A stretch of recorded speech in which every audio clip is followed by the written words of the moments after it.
ఓ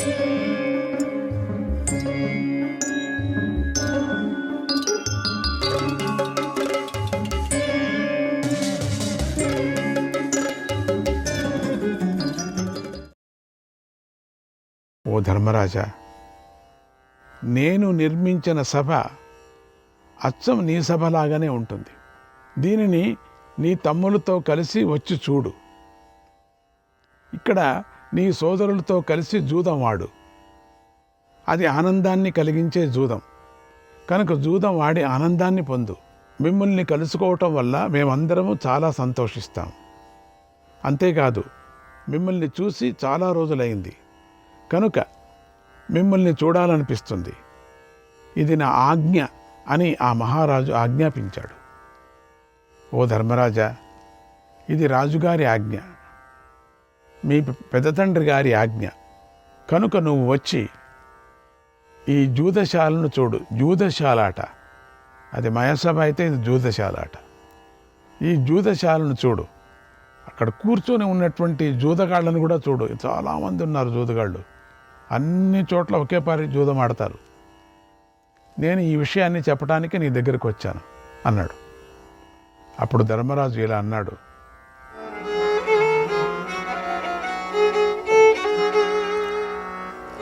ద్యూతే క్షత్తః కలహో విద్యతే నః.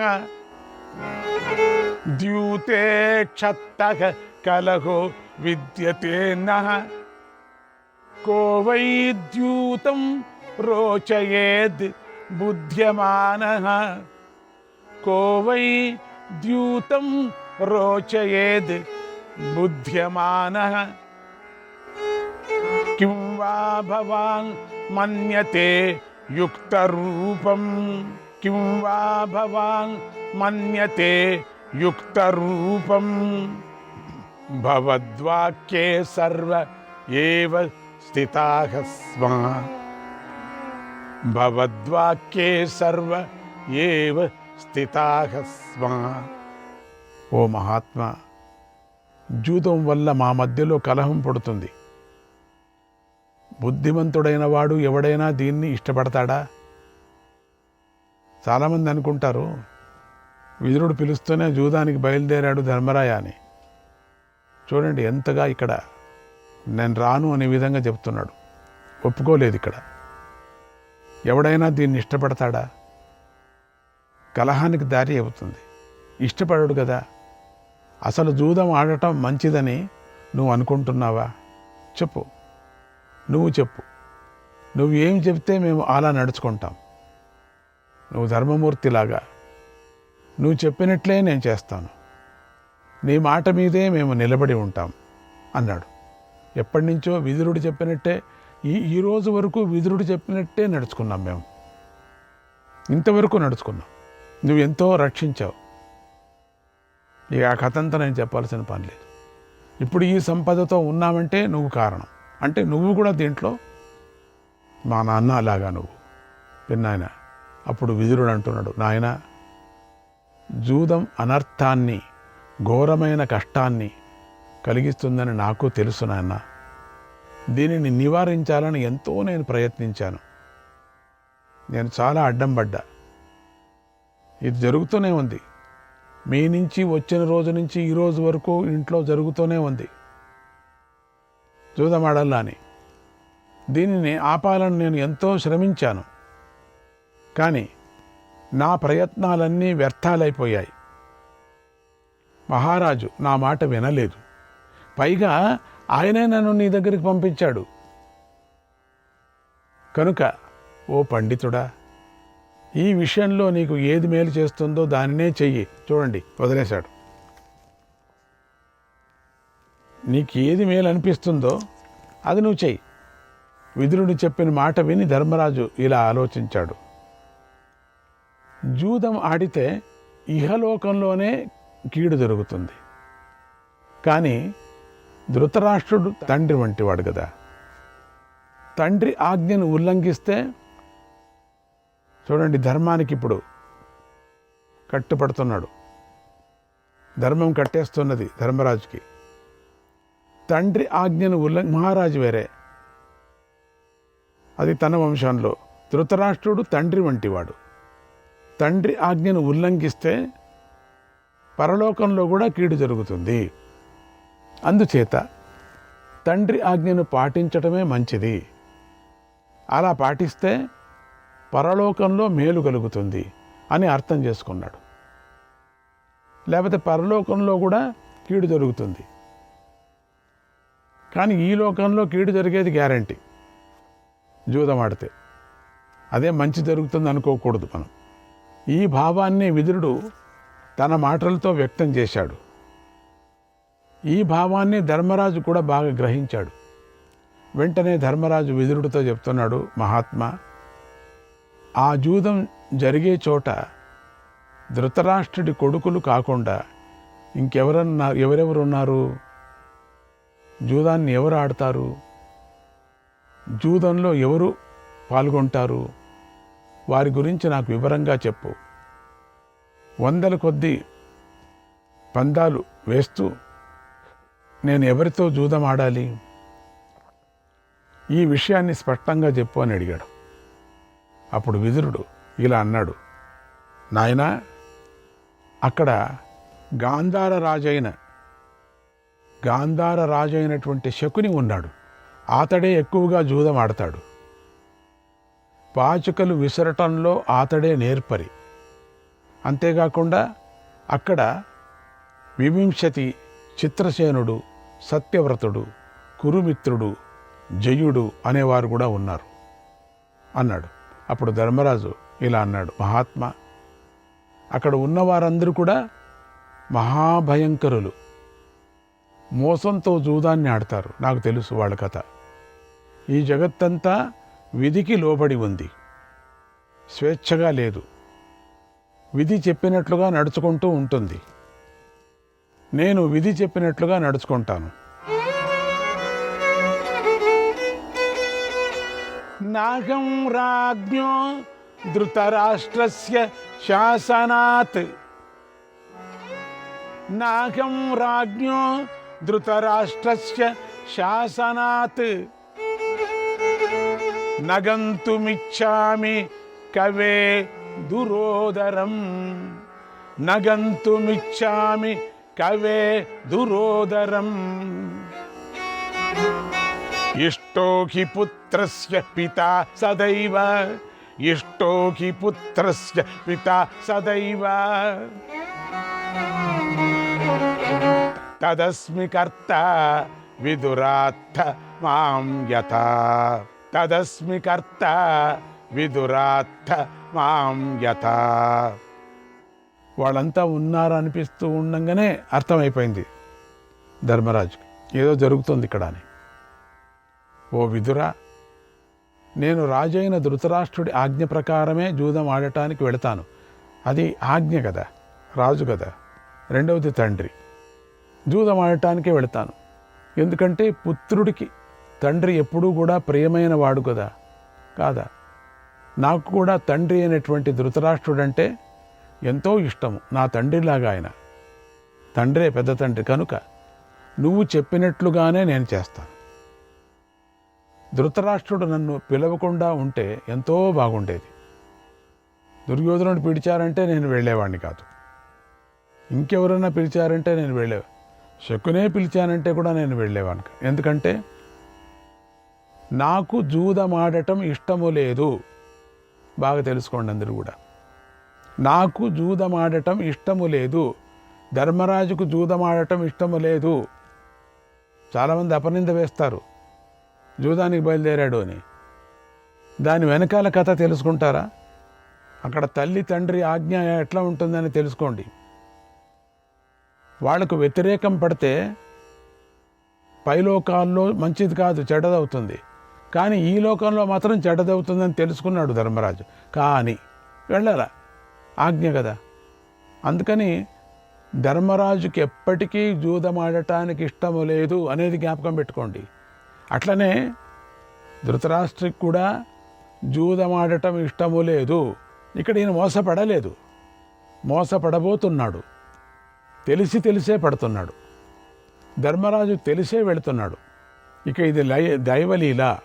ఇది ఏం జరుగుతుందో జరగని అనే తీర్మానించుకున్నాడు ధర్మరాజు. భయపడలేదు. నేను రాను అంటే ధిక్కరించినట్టు అవుతుంది. తండ్రి మాట. మహారాజు కదా, ఇంతవరకు తండ్రే కదా, వాళ్ళంతా ఒకే చోట పెరిగిన వాళ్ళు కదా, పెంచిన తండ్రి కదా, అది ఒకే రక్తంలో పెదనాయన కదా. అందుకని తండ్రి మాట నేను దాటకూడదు. అందుకని వెళ్ళాల్సి వచ్చింది. అందుకని బలవంతంగా జూదం ఆడిస్తున్నాడు. ఇక్కడ దుర్యోధనుడు మాట చెప్పకపోయినా బలవంతంగా విధి ఆడిస్తుంది అని చెప్పారు. విధి మీద పెట్టారు. అందుకని నాకు జూదం ఆడటం ఇష్టం లేదు విదురా. నాకు జూదం ఆడాలనేటువంటి కోరిక ఎప్పటికీ లేదు, నీకు తెలుసు కదా. ఆ శకునితో నేను జూదం ఆడేవాడిని కాదు. నాకు తెలుసు శకుని ఎటువంటి వాడని. అది వాడితో నేను జూదం ఆడతానా? ఆడికి అసలు వాడి ముఖం చూస్తానా నేను? అయితే ఇది మహారాజు గారి ఆజ్ఞ, ధర్మాజ్ఞ, ఇది ధర్మం. ఇది మహారాజు పిలిచాడు. పిలిచిన తర్వాత నేనెప్పుడు వెనక్కు వెళ్ళను.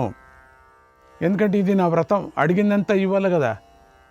ఇది చెప్పారు కదా, వ్రతం చేస్తున్నాడు కదా ధర్మరాజా. ఎవరేం అడిగితే అది ఇవ్వటమని ఆయన అడిగాడు, ఇస్తున్నాను. ఇది నా వ్రతం అని ధర్మరాజు వెంటనే ప్రయాణానికి ఏర్పాట్లు చేయండి అని సేవకులకు ఆజ్ఞాపించాడు. తమ్ముళ్ళ దగ్గరికి కూడా అడగలేదు, అడగలసిన పని లేదు. ఎందుకంటే ధర్మరాజును అనుసరిస్తారు తమ్ముళ్ళు. వాళ్ళ మంత్రాలోచన చేయాల్సిన పని లేదు. ధర్మరాజు ఏం చెప్తే అది అంతే. ఒక ఊరికే సభ పెట్టుకొని టైం వేస్ట్. ఆయన బయలుదేరమంటే బయలుదేరతారు, వద్దంటే వద్దు, కొట్టంటే కొట్టు, నరకంటే నరకు, అంతే. తెల్లవారింది. ధర్మరాజు సోదరులతోనూ బంధువులతోనూ సేవకులతోనూ ద్రౌపది మొదలైన స్త్రీలతోనూ కలిసి హస్తినాపురానికి బయలుదేరాడు. దైవం హి ప్రజ్ఞాం ముష్ణాతి చక్షుస్తేజ వివాపతత్, చక్షుస్తేజ వివాపతత్. దాతుశ్చ వశమన్వేతి, దాతుశ్చ వశమన్వేతి. పాశైరివ నరగస్థితః, పాశైరివ నరగస్థితః. మిరుమిట్లు గొలిపే కాంతి పడటంతోనే కనులు మూసుకొని పోతాయి. అలాగే దైవం కూడా మానవుడి ప్రజ్ఞను హరిస్తుంది. ఇప్పుడు పెద్ద పెద్ద లైట్లు చూస్తున్నాం అనుకోండి, అవి అసలు ఆ లైట్లు తోటి చూస్తూనే ఇట్లా కళ్ళు మూసుకోవాలనిపిస్తుంది. పెద్ద పెద్ద సూర్యుడు వెలుతురు చూస్తున్నాం అనుకోండి, మూసుకోవాలనిపిస్తుంది. టార్చ్ లైట్ వేస్తూనే మూసుకోవాలనిపిస్తుంది. అట్లనే మనిషి కూడా పాశాలతో కట్టబడినట్లుగా మనుష్యుడు కూడా విధాతకు వశమైపోతాడు. ఇది పాశాలు రక్షించుకుంటుంది, ధర్మం కదా, తాను రక్షించుకుంటుంది కదా. అది విధాతకు వశమైపోతాయి కదా. ఇవి సూర్యుడి వెలుతురుకి వశమైపోతాయి కదా. సూర్యుడి వెలుతురు ప్రకాశిస్తుంటే వశమైపోతాయి, కళ్ళు మూసుకుంటాయి, దాంట్లో వశమైపోతాయి. అట్లా విధాతకు వశమైపోవాలా అని ధర్మరాజు తీర్మానం చేసుకున్నాడు. ధర్మరాజుకు ధృతరాష్ట్రుడి పిలుపును ఒప్పుకోవాలని లేదు అక్కడ, నిజమే. అయినా విదురుడితో బాహ్లీకుడు తయారు చేసిన రథాన్ని ఎక్కాడు. ఒప్పుకోలేనని కూడా లేదు, అంతవరకు యోచన చేశాడు పాపం. తమ్ములందరితో కలిసి హస్తినాపురానికి బయలుదేరాడు. విదురుడు కూడా పిలిచాడు కదా, అందుకని విదురుడి మాటను కూడా కాదనలేకపోయాడు. ఒకవేళ తాను వెళ్ళకపోతే విదురుడికి కష్టమవుతుంది, తనకు అపకీర్తి వస్తుంది. అందుకని బయలుదేరాడు. ఆయన వెంట బ్రాహ్మణులు కూడా కదిలి వెళ్ళారు. మేము కూడా వస్తున్నామని వార్తను త్వరగా వెళ్ళే దూతలతో ధర్మరాజు ధృతరాష్ట్రుడికి పంపించాడు. వచ్చేస్తున్నాం మేమంతా అని. అలా పాండవులు హస్తినాపురానికి వెళ్ళటానికి సిద్ధమై రాజుగారి ఆజ్ఞను పాటించాడు. విప్రులు శుభాన్ని కలిగించే మంత్రాలను పఠించారు. ధర్మరాజు దౌమ్య మహర్షితో కలిసి మందిరం నుంచి బయటకు వచ్చాడు అంటూ తన ప్రయాణం సుఖంగాను జయప్రదంగాను సాగాలని విప్రులకు ధనం ఇచ్చాడు. ఇతరులు అడిగిన వస్తువులన్నిటినీ ఇచ్చాడు. అందరికీ దానం చేశాడు. అందరికీ అన్నదానం చేయించాడు. తర్వాత ధర్మరాజు బయలుదేరాడు. ఎంతోమంది ఆయన వెంట వెళ్ళారు. అందరూ మేము వస్తామని. ప్రజలు అమిత సంతోషంతో ఆ ధర్మరాజుకు జయ జయ ధ్వనాలు చేశారు. ధర్మరాజు వారికి శిరస్సు వంచి నమస్కరిస్తూ ముందుకు వెళ్ళాడు. అందరికీ యథేచ్ఛంగా దానం చేశాడు. ధర్మరాజు తెలుసు మళ్ళీ ఇక్కడికి వస్తానో లేదో అని కూడా తెలుసు కదా. అందుకని అందరికీ వచ్చిన వాళ్ళందరికీ యథావిధిగా కొన్ని వేల చేతులతో, అంటే తనకు కాదు, వేల మంది చేతులతో దానం చేయించాడు. ఆనందపడ్డాడు. అన్నదానం చేశాడు. ఆ ధర్మరాజుకు వాళ్ళందరికీ నమస్కారం చేశాడు. ఆ ధర్మరాజుకు ముందుగా భీముడు ఏనుగెక్కి బయలుదేరాడు. అంటే శుభం కలగనేని. నకుల సహదేవులు మంచి గుర్రాలు ఎక్కి రాజుకు ఇరుప్రక్కలా నడిచారు. అర్జునుడు అగ్నిదేవుడు ప్రసాదించిన రథాన్ని ఎక్కి గాంధీవాన్ని పట్టుకొని ధర్మరాజు వెనుక బయలుదేరాడు. ద్రౌపది మొదలైనటువంటి స్త్రీలు, ఆ స్త్రీలందరూ కూడా, స్త్రీలంతా వందల కొద్దీ పల్లకి నెక్కారు. ఆ స్త్రీలంతా, ఆడవాళ్ళంతా రాజుగారికి ముందుగా బయలుదేరారు. అప్పుడు వారు వెళుతున్న ప్రాంతమంతా రకరకాల వాద్యాల ధ్వనులతో మారుమ్రోగించింది. అలా వారి ప్రయాణం మేళతాళాలతో ఆనందంగా, ఈ ఊర్లో ఒక మేళతాళం అయిపోతూనే ఇంకొక ఈ ఊరు నుంచి ఆ ఊరికి వదిలేవాళ్ళు, ఆ ఊరు వాళ్ళు అక్కడి నుంచి వేరే మేళతాళం, ఆ పద్ధతులే వేరే, వీళ్ళు వెనక్కి వెళ్ళిపోయేవారు. అక్కడి నుంచి ఇంకొక ఊరికి మేళతాళాలు. ఆ విధంగా బయలుదేరింది ఉత్సవం. అందంగా సాగింది. అప్పుడు ఆ పాండవ సైన్యం ఎంతో అందంగా కనిపించింది. ధర్మరాజు సరస్సులు, నదులు, వనాలు, ఉపవనాలు దాటుకుంటూ హస్తినాపురం సమీపంలోని నగరానికి చేరుకున్నాడు. సైనికులతో కలిసి ఒక చక్కని ప్రదేశంలో గుడారాన్ని ఏర్పాటు చేసుకున్నాడు. కొద్దిసేపు విశ్రాంతి తీసుకున్నాడు. అప్పుడు విదురుడెంతో దుఃఖిస్తూ ధృతరాష్ట్రుడు ఏం చేయాలనుకున్నాడో ఆయన ఉద్దేశం ఏమిటో అంత ఉన్నది ఉన్నట్లుగా ధర్మరాజుకు చెప్పాడు. అక్కడ జరిగిందంతా చెప్పాడు. ధర్మరాజు మౌనంగా అంతా విన్నాడు. సరిగ్గా ధృతరాష్ట్రుడు పిలిచిన సమయానికే ధర్మరాజు హస్తినాపురానికి చేరుకున్నాడు. ముందుగా ఆయన భవనానికి వెళ్ళి ఆయననే కలుసుకున్నాడు. తర్వాత భీష్మద్రోణులను కలుసుకున్నాడు. తర్వాత కర్ణ కృపులను కలుసుకున్నాడు. అశ్వత్థామను గౌరవించాడు.